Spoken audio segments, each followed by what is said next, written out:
следующей конференции Александр Владимирович Красавин достаточно подробно описал состояние нормативной базы в рассматриваемом нами вопросе и какие есть там особенности и сложности.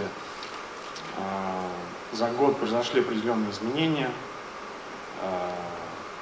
в этой базе, на которых считаю корректным остановиться.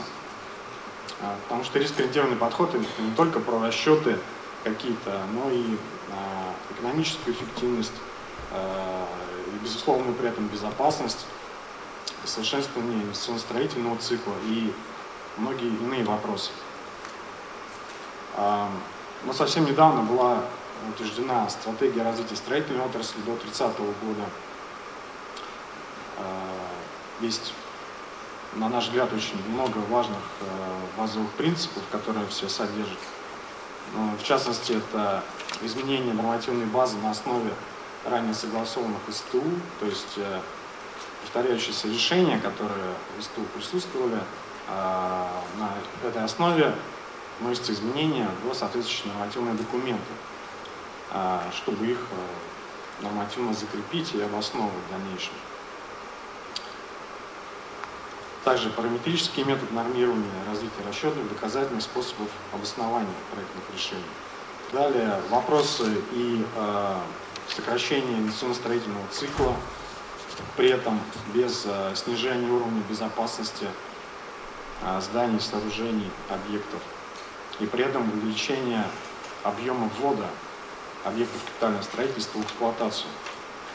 И при этом очень важно не забывать про обеспечение требуемого качества проектной документации и, соответственно, уже построенных объектов на соответствие имеющимся требованиям. И, собственно, это повышает ответственность всех участников, как проектировщиков, так и экспертов и других участников, собственно, этого процесса.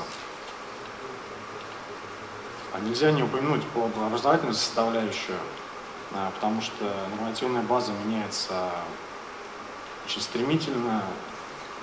Каждый год мы обсуждаем какие-то изменения, которые вносятся, проекты документов. Часто специалисты самостоятельно идут обучаться тем же расчетным программам или экспертной деятельности. То есть стоит вопрос о, скажем так, корректности образовательных программ, рабочих программ, дисциплин, которые бы давали необходимый минимум уровня знаний, который специалист уже на этой основе будет осуществлять свою деятельность.